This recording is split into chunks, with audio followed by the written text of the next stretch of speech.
we're recording now officially, and I'm just going to say a few things about, this is still part of the axial skeleton, by the way, but I didn't talk about the sternum, which is you and I call that the breastbone. There are three parts basically to the sternum. It looks like this. There's a top bone, which is almost kind of heart-shaped like this, or stop sign shaped. And then there's a long piece. There's three fused bones in the sternum. And then there's that small pointy piece. This is called the manubrium, the top heart-shaped piece. And you can feel this notch right here. This is called the jugular notch. You can feel that in your neck at the top of your sternum. And then there are two other notches on the lateral sides here that will be of significance when we talk about the clavicles. This is just called the sternal body and the xiphoid process. Technically, even though it's called a process, the xiphoid process is a separate bone that's fused to the body. So that's what the sternum looks like. And I already mentioned we have 12 pairs of ribs. Now, I would like you to read through your textbook about the ribs. I can't highlight every single thing. Of those 12 pairs, the pairs 1 through 7 are called true ribs. And the reason they're called true ribs is because each individual rib has its own connection to the sternum, 1 through 7. And then 8, 9, and 10 are sometimes referred to as false ribs. And that's because they share a connection to the sternum. So, and then ribs 11 and 12 are floating ribs. So read through that in your textbook. If you have any questions, just shoot me an email. So 12 pairs of ribs, that means 24 in total. Pairs 1 through 7 are true ribs, 8 through 10 are false ribs, and 11 and 12 are floating ribs. And the last thing I want to say before we totally leave the axial skeleton and get on to the appendicular skeleton, I did draw you a somewhat normal curvature of the spine, of the vertebral column. And so I'm going to quickly draw that again. That's not great, but that's sort of how the S-shaped normal curvature of the vertebral column goes. These would be the 7 cervical vertebrae. These are the 12 thoracics and the 5 lumbars. This would represent the sacrum and the tailbone, the coccyx. That's a lateral view from the side. So the head would be up here. There's the mandible. There are abnormal curvatures that I want you to review in your textbook. I'll quickly verbally go through those. So please read through that in your book. I'm going to list those. First one is called kyphosis. Not sure this is the order of your book. It doesn't matter. There's just 3. The second one I'm going to highlight is called lordosis. And finally, scoliosis. Scoliosis. This is a lateral view of the spine. If we looked at somebody straight from the back, standing straight, it would be somewhat of a straight line all the way down. So that's a posterior view, just looking at them straight from behind. Kyphosis is an abnormal curvature, mostly in the thoracic region here. And it's an exaggeration, sort of a bending over. Oftentimes we see elderly people who are kind of hunched over. That's an abnormal curvature in the thoracic region called kyphosis. It doesn't have to be elderly people. There are people afflicted with kyphosis at a younger age. Excuse me. Lordosis refers to an abnormal curvature in the lumbar region. And that's sort of what you and I would call an exaggeration or a swayed back this way. So kyphosis is an exaggeration up here. lordosis, and exaggeration in this curvature down here, or sway back. And finally, scoliosis, which most of us get checked for when we're children. That's an abnormal curvature laterally this way.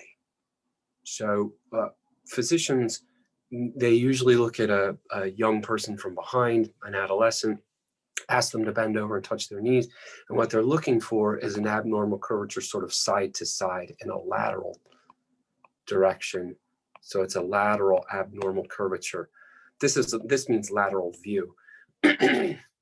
Okay, so I hit those three things that I wanted to. Now we're gonna jump ahead back to the appendicular skeleton.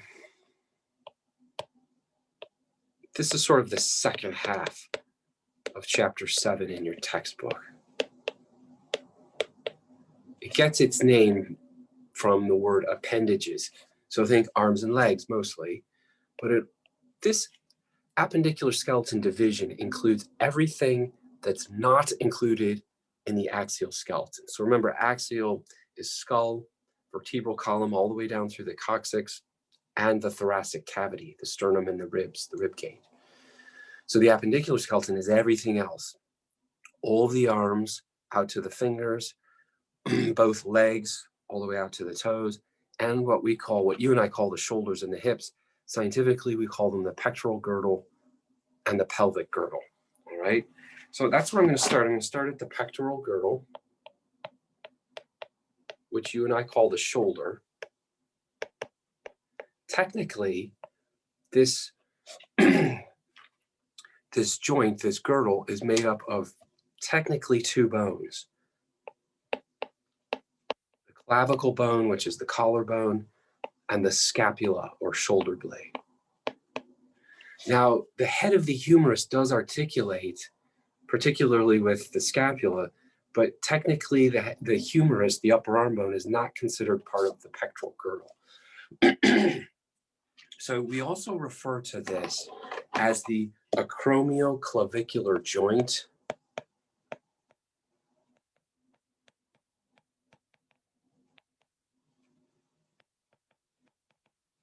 It gets its name. The acromion is a spot on the scapula, and the clavicular means clavicle.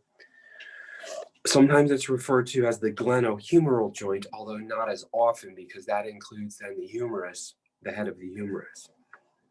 So the clavicle kind of looks like this. I'm going to draw a quick picture for you. If you were looking at a bird's eye view of the clavicle, it's sort of S-shaped. It has this flattened end out here, curves up, and then gets cut off on this end. That's kind of what it looks like from if you were to lay it on the table and look at it from a bird's eye view. This end is flat and articulates with the acromion or acromion process of the scapula. This is the sternal end. So what we say is the end that articulates with the sternum is proximal because it's closer to the body. The distal end is the end that articulates with the acromion of the scapula.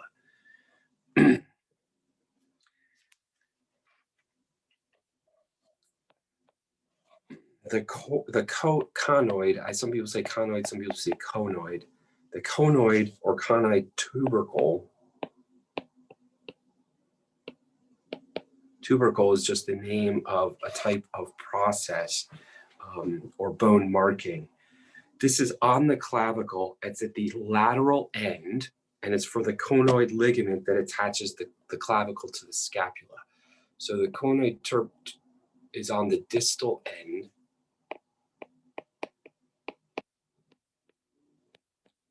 And it's for attachment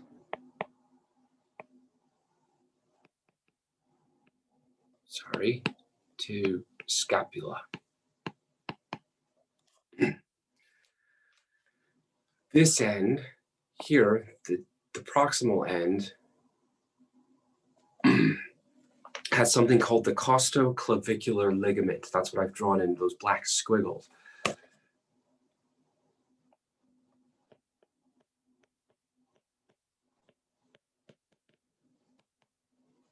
And that is at the proximal end and attaches the clavicle to the sternum, the manubrium of the sternum.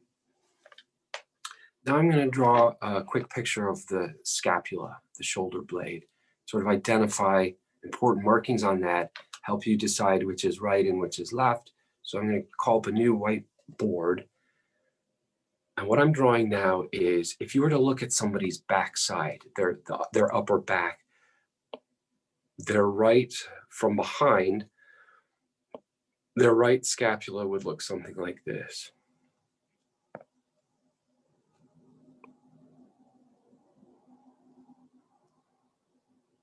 There's a picture of this in your textbook.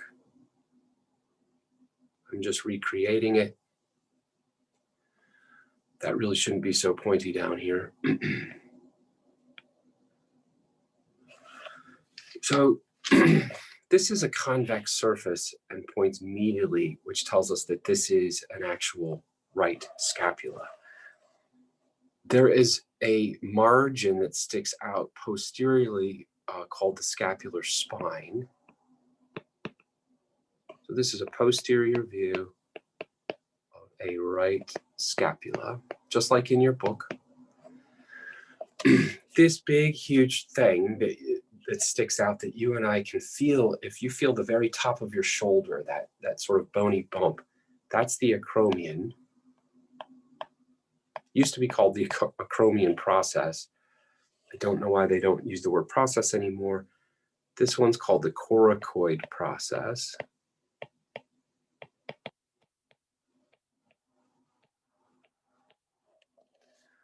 And there's a little notch right here called the scapular notch.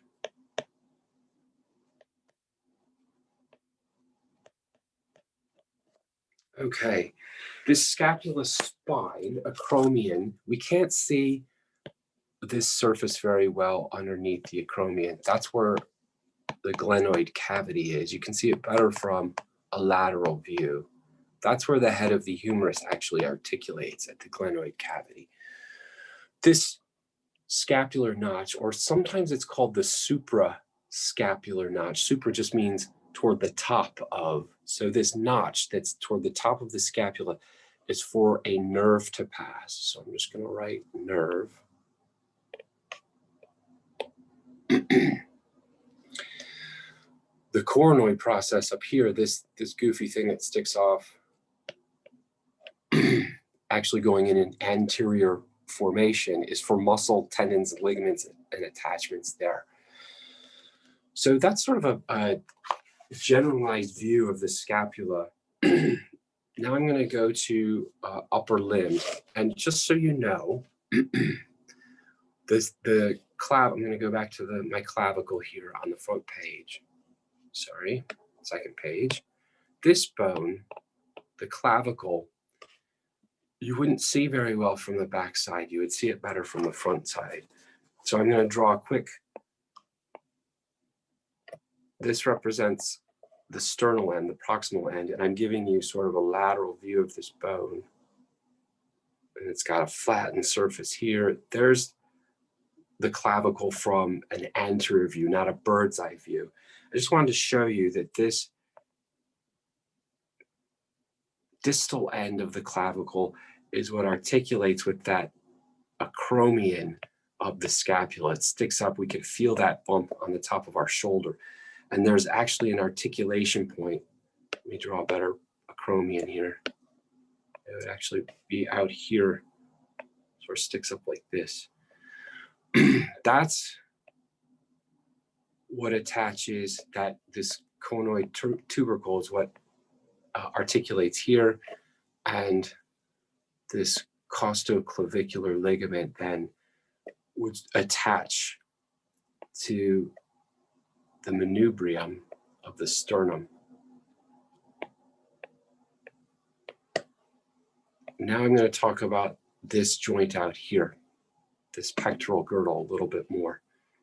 All right, back to my scapula page.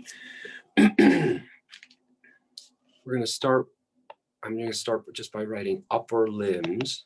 So we're going to talk about the arms and then eventually attach it here to this structure of the pectoral girdle.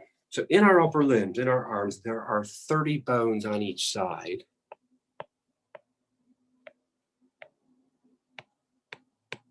Right and left. And the numbering goes something like this. 1, 2, 8, 5, 14. So I'm just going to write 1, 2, 8, 5, 14. This 1 refers to the upper arm bone, the humerus. There's 1 of those. There's 2 forearm bones, the radius and the ulna. There are 8 carpals or wrist bones. There are 5 metacarpals. Those are the first long bones that we have in the fleshy part of our hand. And then there are 14 phalanges. We have 5 fingers. There's 3 bones in each finger except the thumb. There's only 2 bones. That's why there's not 15. So in that pattern, I'm going to use that pattern really quickly to show you. Here's the humerus, the upper arm bone. Then we have 2 forearm bones. They look like this. 8 carpals in the wrist. 5 long bones in the fleshy part of the hand. So that would be here. And then 1, 2, 3, 1, 2, 3. These are the fingers phalange. We have 3 bones in our first finger through our pinky, and then 2 bones in the thumb. That makes up all 30 bones on each side. So that gives you an overall picture. Now I'm going to talk about each of these bones one by one. So first is going to be the humerus. That's the 1 upper arm bone. The humerus, I'm going to draw as accurate a picture as possible and label some of these markings. I'm going to list them first. The humerus has a head, that's supposed to be an R, a greater and lesser tubercle,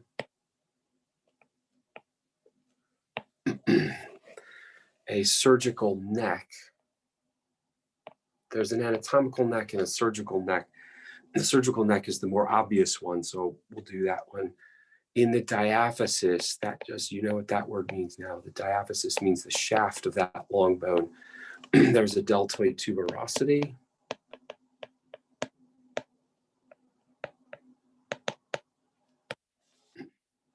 And a radial groove.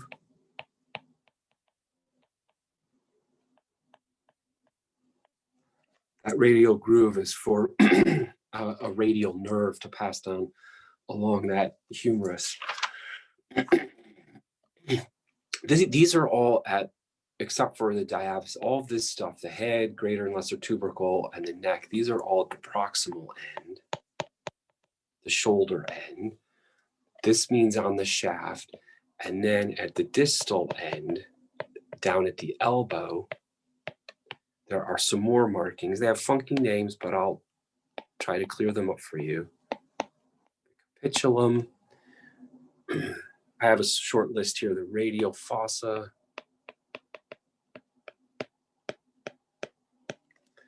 The trochlea. These are the names I want you to be familiar with. Trochlea. And the medial epicondyle. I'm going to draw a quick picture. This is going to be an anterior view. That means if you were looking at your upper arm bone, the humerus, yourself from your own view, you know it's hard to look at the back of it. You have to twist your arm around. But if you just look at the crux of your elbow, that's the view that we're looking at, okay? The anterior view or the front. Let me draw you a quick picture. The anterior view looks something like this.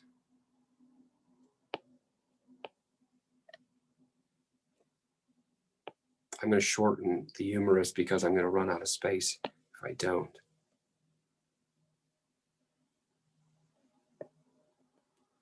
It would normally be longer than this.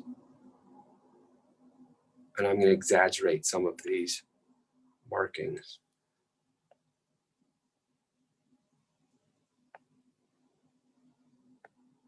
Okay, so the head of the humerus is fairly obvious. It's this big proximal section up here. It's rounded. It looks like a golf ball almost. And then these pointy areas out here, there's a point here called the greater tubercle, and one point that's actually right in here called the lesser tubercle.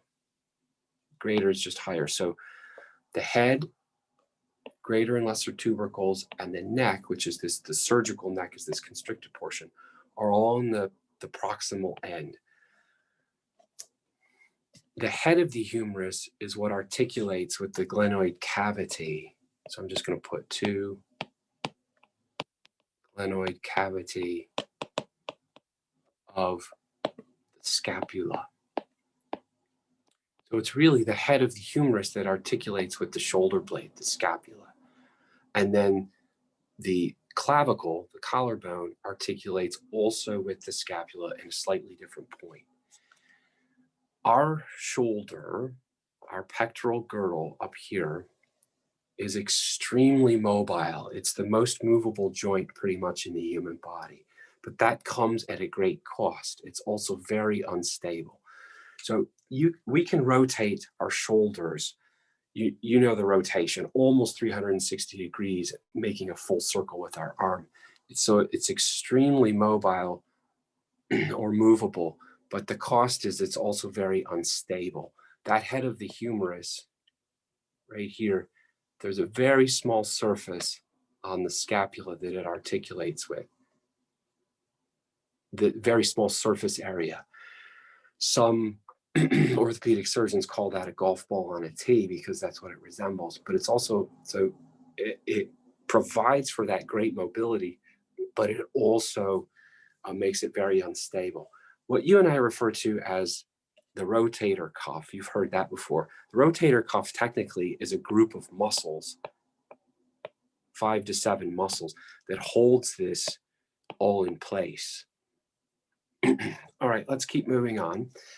The deltoid tuberosity is a point on, I'm going to exaggerate it, the diaphysis of the humerus. It gets its name because the deltoid muscle, the shoulder muscle, comes down and inserts right there, comes over the top of our shoulder, and it attaches to the humerus. The radial groove, you can't, technically it's on the backside of this. We wouldn't be able to see it from this view. It's just a groove for a prominent radial nerve that runs down that. It's a longitudinal groove that you would see.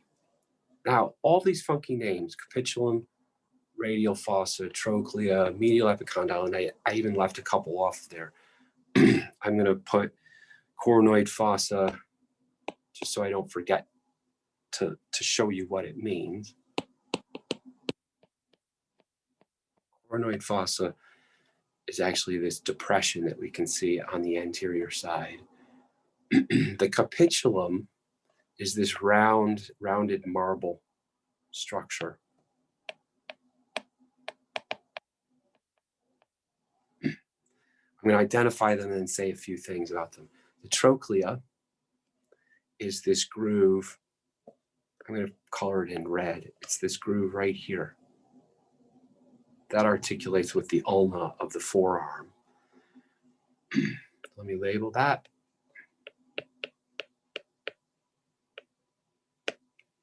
And the medial epicondyle is this big bump that sticks in, gets its name medial because it sticks toward the midline of the body. Epicondyle just means projection on top of a condyle, so let me label that. That's close to that prominent nerve, that radial nerve running through there. And this is when you bang this bump, this surface, is what you and I call our funny bone. It causes that neural response, that tingling, uncomfortable tingling. If we were to look at the backside of this, just flip the bone over and look at the backside, there's another crater or cavity right here called the olecranon fossa that's actually even deeper and bigger than the coronoid fossa. So a few things about these words, these names now. The Capitulum, this round marble thing out here, that actually articulates with the head of the radius. So there's going to be in the forearm, there's going to be a radius here that the capitulum articulates. So I'm going to just write with head of radius, that forearm bone. We already said the radial fossa is just a groove for the, sorry, I didn't label the radial fossa, so let me do that. Technically, that is right in here.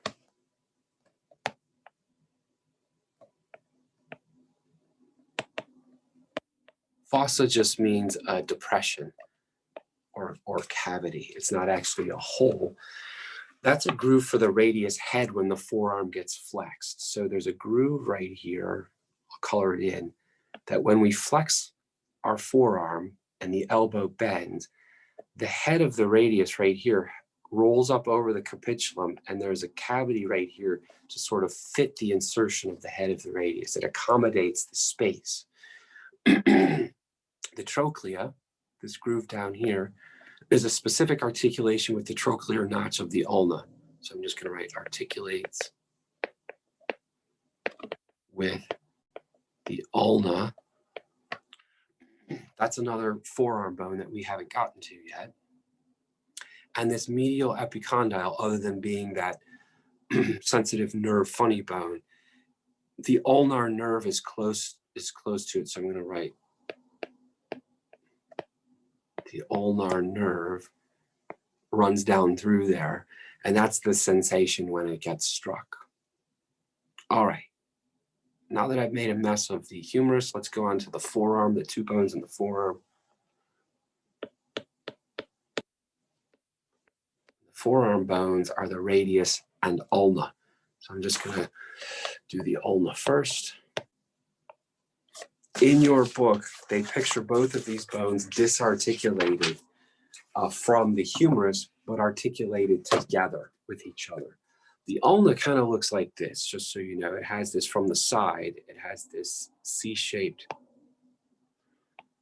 notch right here. The proximal end, the elbow end, is the large end that I've drawn first. Then it narrows down to the wrist at the distal end like this.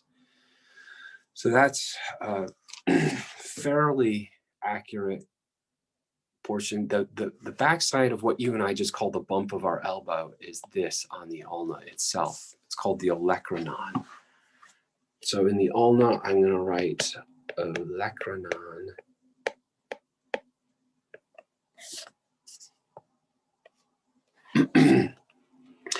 And that forms the elbow prominence itself, what you and I actually call the elbow. When you rest your elbows on a table, you're resting your forearms on the olecranon of your ulna. There's also a trochlear notch. And that's that C-shaped groove that I've drawn here. That gets its name because it articulates with the trochlea of the humerus. So if I quickly just dial back to my humerus page, this groove that I've drawn in red down here accommodates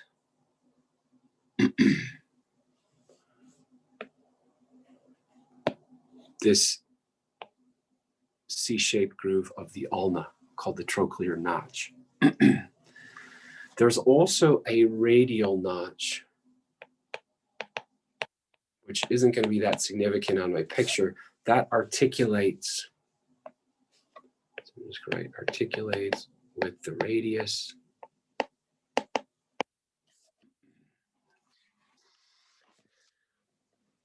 And it's laterally and inferior to the trochlear notch. So it articulates with the radius at the proximal end, at the elbow end.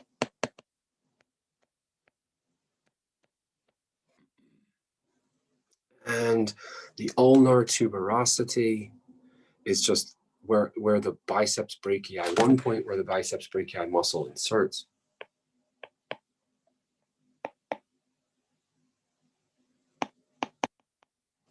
I'm just going to put 4 biceps brachii, that's a muscle, the biceps muscle, attaches there to the ulna.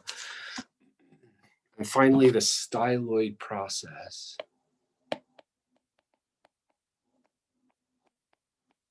This is down at the distal end, the wrist end. And it's that little point that I've drawn right there. That styloid process is for attachments of ligaments to the wrist bones, the carpals.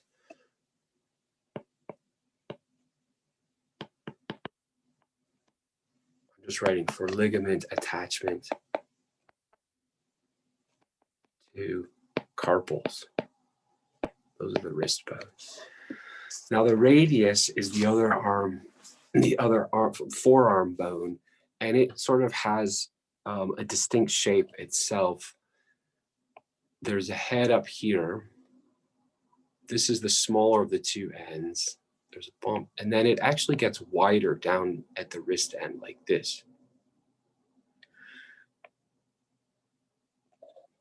So they sort of have opposite shapes in general, meaning the ulna is large at the proximal end and small at the distal end, the wrist end, whereas the radius is smaller at the proximal end and larger at the distal end, the wrist end.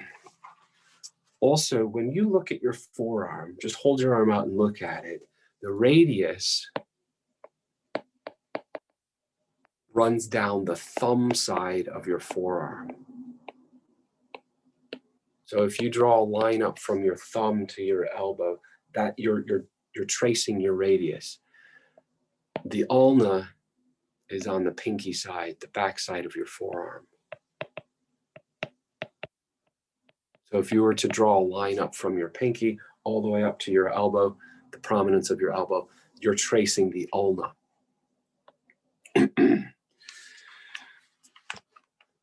Okay, the radius, I do want you to know the head of the radius, that's this nail head looking end up here. That's at the elbow or proximal end.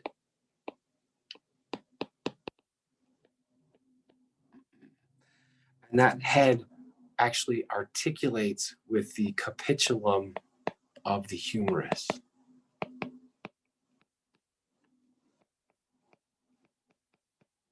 So that upper arm bone, if we go all the way back, this part of the radius, there's a small shallow groove right there.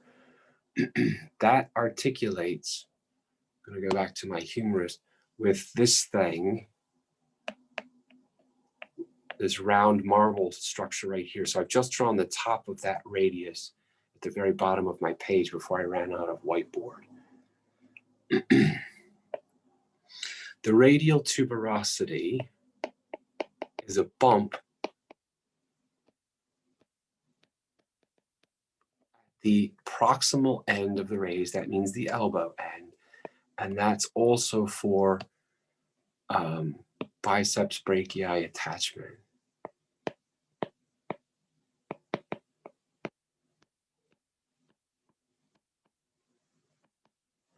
And that would be this bump right here that sticks out underneath the head and neck. So the biceps muscle, that muscle that when you flex your forearm at the elbow, you make a big upper arm muscle. That's the biceps brachii muscle, and it inserts on both the ulna and the radius. So, and that's what enables you to bend your arm at the elbow. It's that biceps brachii muscle that's pulling on those two bones and raising your hand toward your shoulder. Finally, there is also a radial styloid process, just like an ulnar styloid process. That's at the distal end down here, just like the other styloid process on the ulna. And this is for an attachment of another muscle called the brachioradialis. That's that big, prominent forearm muscle. If you look at the top of your forearm, the largest muscle is the brachioradialis. It attaches down here at the thumb side of your wrist. Finally, the radius and ulna have 3 points of connection to each other. I'm not talking about when they articulate with the humerus up here, but to each other, there's 3 points of connection. There is a proximal connection. I'm going to draw this in yellow up here. There is a distal connection down here. These are ligaments, by the way. And then there's a sheet of connection between the two. We'll talk about those connection points when we do joints, the joints chapter next, in our next unit. But that's what we mean by 3 points of connection are 1, 2, and 3. All right, we need to move on now to the wrist bones, the carpals.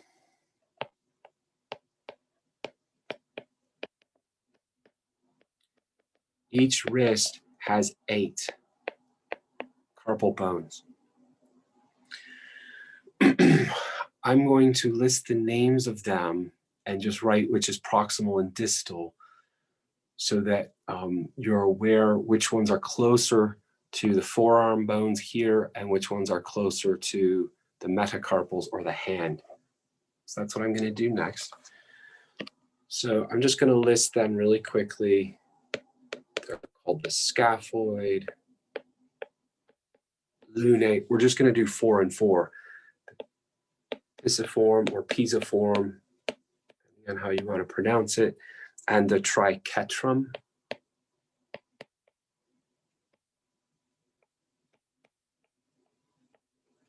These 4 are proximal. That means they articulate with the radius and ulna of the forearm. And then the next 4, the trapezium. I'm trying to go in the order of your book. I'm not positive. This is trapezoid. They're named for their shapes, by the way. The capitate and hamate.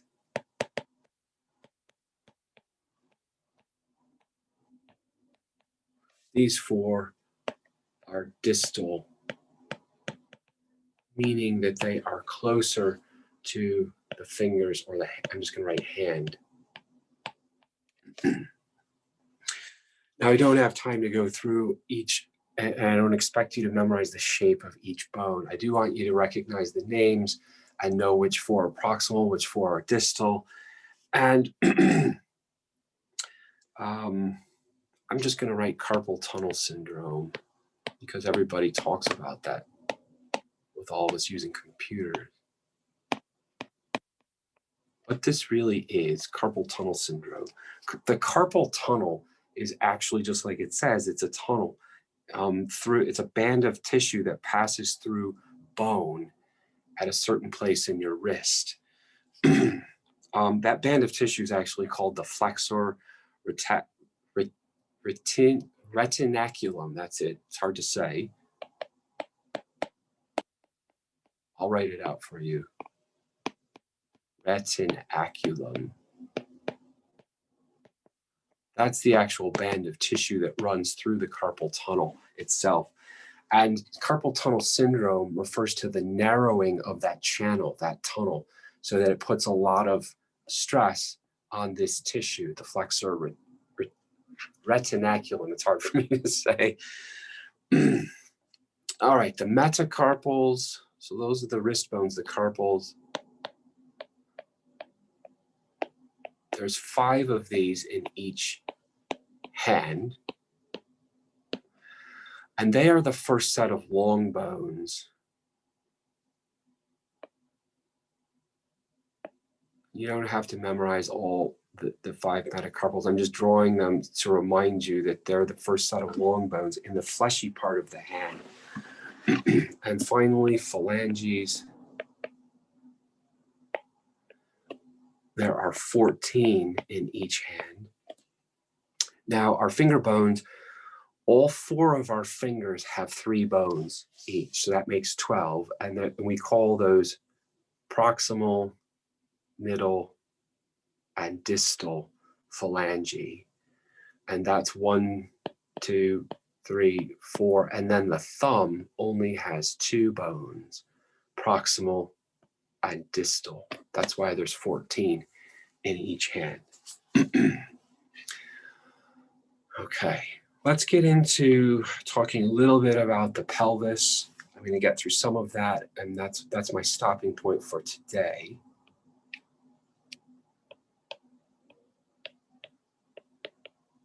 The pelvis. There's what we call the right and left sides of the pelvis. Always picture the pelvis sort of like this. It's a bowl-shaped structure, kind of like this, only it has a hollow bottom in it. So it's like a cereal bowl, but if it was a bottomless cereal bowl, meaning that it's open here and all the way down through here, but it's solid. It sort of makes up this upper brim that's wider than this lower brim. That's kind of the shape of the pelvis. Now there are 3 bones, 3 fused bones in each side. So there's 3 bones on this side, there's 3 on this side that make up the entire pelvis itself. That gives you an idea of kind of how it's shaped. The 3 bones on each side in the pelvis are the ilium, the ischium, and pubis.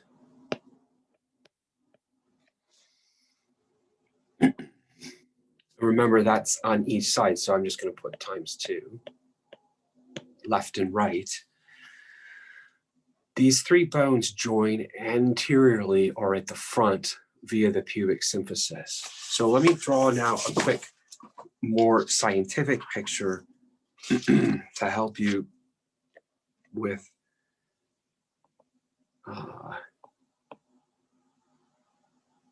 how the pelvis really looks in life. This is the sacrum I'm drawing right now in the back side.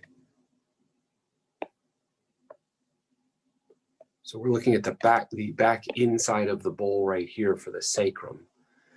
And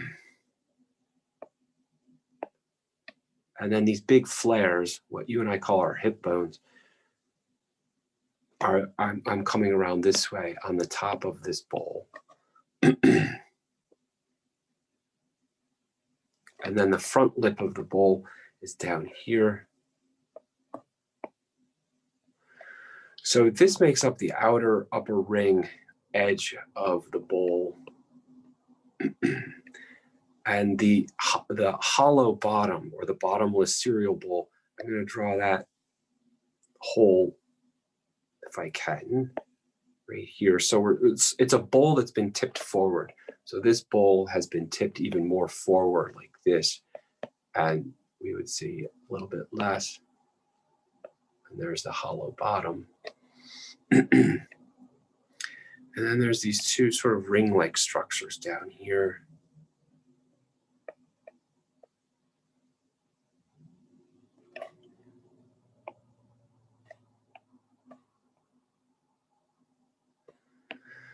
Now I'm going to heavily outline the brim of this bowl. The top brim is along here, and the front of the top brim comes across right this way, and the back of the brim then goes back here. So that's the top opening here. The lower opening that we can't see very well down here, the bottom of the bowl, is designated by what's created along here. This opening. Then there's 2 giant holes here and here. Now we can identify from a front view these 3 bones as best we can. Most of the bone of the pelvis is the ilium. So all of this is ilium. The ischium you can't see very well from the front.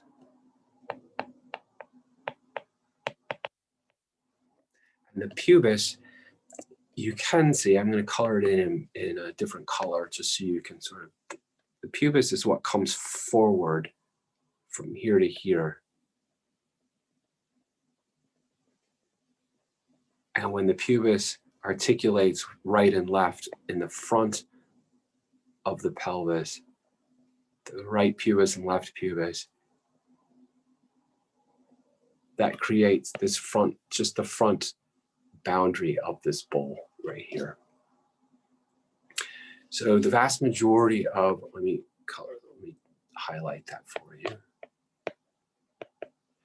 And I'm going to put blue in here because there's a piece of fibrocartilage called the pubic symphysis that attaches the front two pubic bones.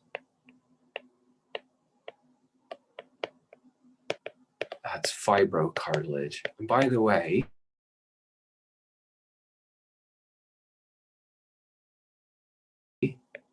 it sort of relaxes and breaks down a little bit during labor, during childbirth, so that the female pelvis can accommodate the infant being born.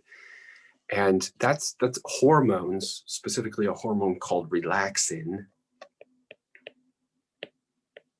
is secreted late in labor and during childbirth, and that relaxes this connection point so that the pelvis can open up, if you will, a little bit to accommodate for the birth of the child.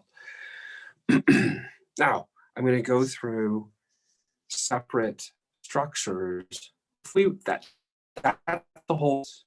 If we were to look at different structures, pelvis, I'm going to give you some, as best I can. The anterior inferior iliac spine, right in this area, is a point that sticks out on the ilium. You can feel it. If you feel the front of your pelvis, there's a bump that sticks out right there. Not necessarily the side, but in the very front. That's called a hip pointer. Technically, that's the anterior and inferior iliac spine. That gets bruised an awful lot. It's one of the most vulnerable points of that ilium bone. So it's the anterior, it's supposed to be INF, inferior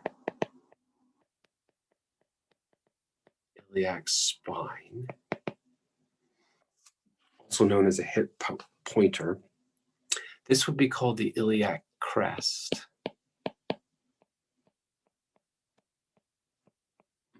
And it runs all the way around here, that brim of the top brim of the bowl on the sides. We can't see a lot of these markings from the front view, so I'm going to quickly do a lateral view or a side view of what the pelvis looks like. So there's the iliac crest. This is in your book as well.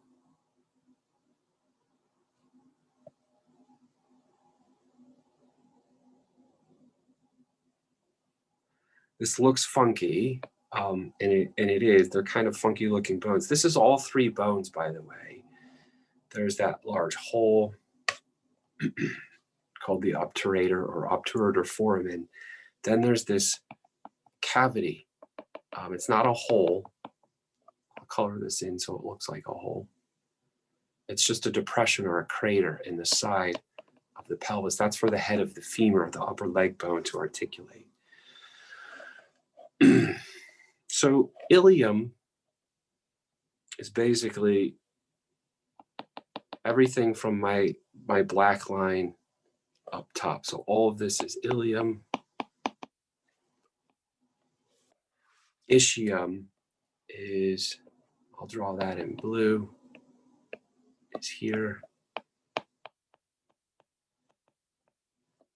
Pubis goes to the front. All three bones fuse to form what you and I call the right or left side of the pelvis.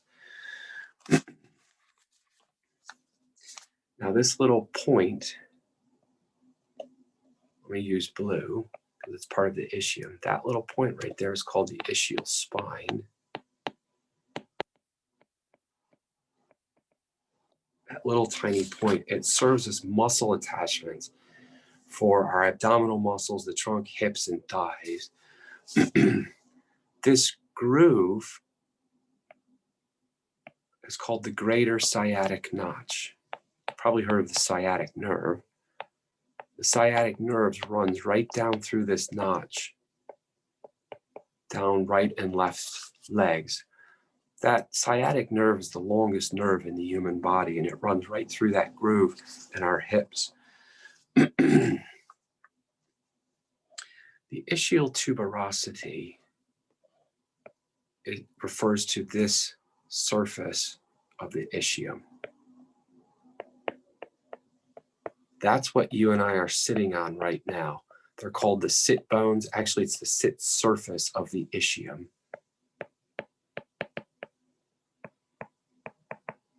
So when you sit down, you're resting on this surface right here on your right and left ischium. The pubis has what's called superior and inferior rami, or ramus. So the pubic bone sort of juts forward like this. I'll exaggerate it a little bit more. The rami just refer to this part and this part of the pubis that create that point. This giant hole is called the obturator or obturator foramen. Foramen means hole. That is the largest foramen in the human body, or foramen. It not only lightens the weight of the pelvis. In real life, it's not a hollow hole. There's a membrane sort of covering that up, but it is an actual hole in the bone. Last but not least, I'm going to label this crater, this roundish crater right here. That's called the acetabulum. And that articulates, it's the crater, that ball and socket joint of the hip, it's the socket. So I'm going to say articulates with the head of the femur. So even though it's a ball and socket joint, so is the shoulder, the pectoral girdle. The pelvic girdle is also a ball and socket joint, but it's much stronger because that acetabulum from a lateral view looks like this. And there's lots of bone, and the head of the femur sits in this deep pocket, much deeper so than the shoulder, the pectoral girdle. So even though this is, you know that you can't move your hip nearly as freely as you can your shoulder. And the reason is because it's a much stronger and tighter joint. So it decreases mobility, but it increases stability, which is good because we have to bear all of the weight that's above it on our hips. All right, I'm going to call that good for here. Let me cut off my recording.